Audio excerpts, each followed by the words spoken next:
All right, guys, we're back finally. I got with the owner, and he decided on 34.5 degree on the neck. I know it's been a while since I posted the other video. He's had some unfortunate health issues, and he finally got to come by.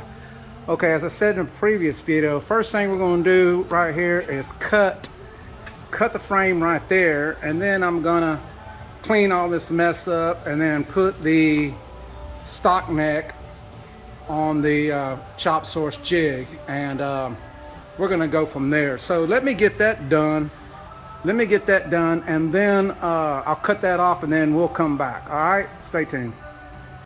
All right, guys, we're back. We got her cut.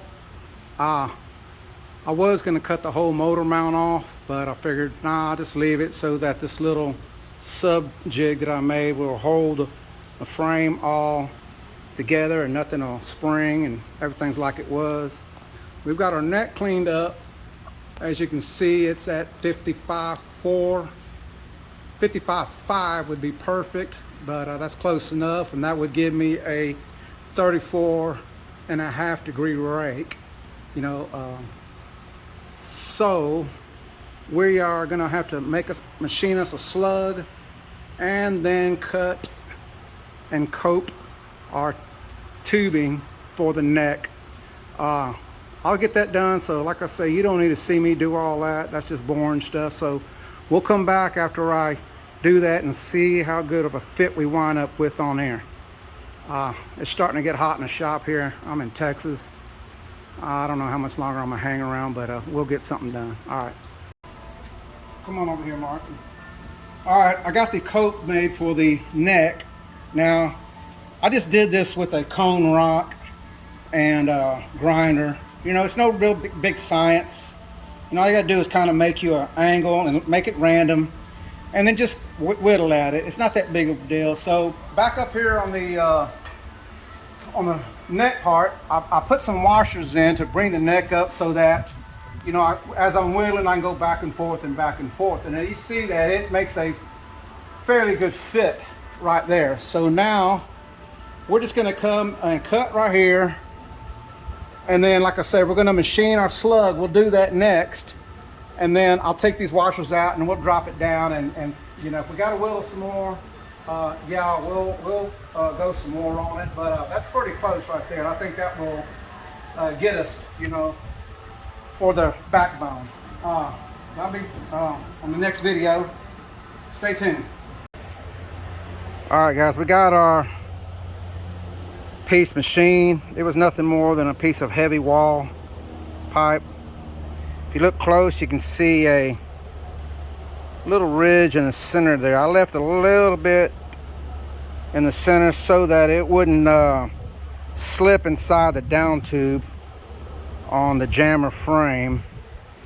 Here's our piece, and as you can see, she slides right in until that little ridge fits. So yeah, we're good there.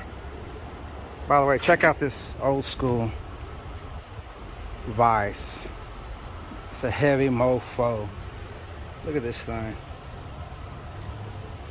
Okay, let's go over here to our jammer frame. Here's another score here, this Doosan forklift. I bought this forklift for 500 bucks. And I just made this little jib for it.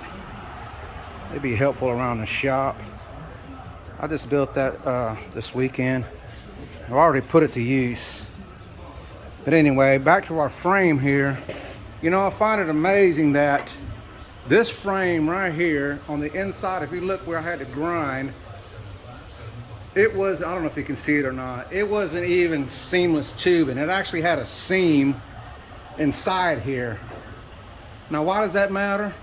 Well, because on my machine piece with the seam inside there, the machine piece, I either had to grind it out or make this too sloppy to where it wouldn't fit in there, you know?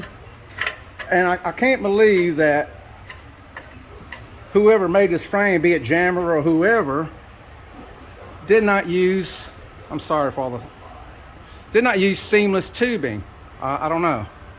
But anyhow, we're getting close now. We're almost ready to put our backbone on and weld it to our neck, and we'll get that done on next.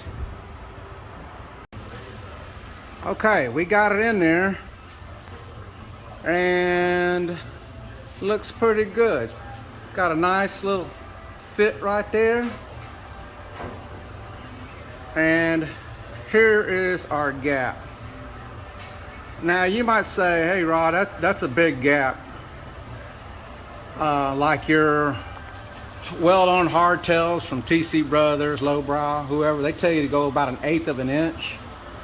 Well, here's where I differ. My thought is, I want to get penetration on the slug and to the two tubes itself.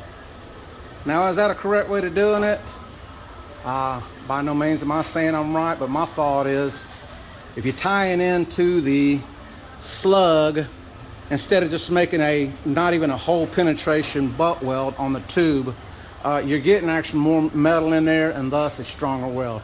I don't know, maybe some people agree with me, maybe you don't, but that's just my take on it. So we're gonna cut that out right here, and we'll come back and I'll start doing the down tubes, and maybe we can get this thing sewed up. All right, everybody be cool.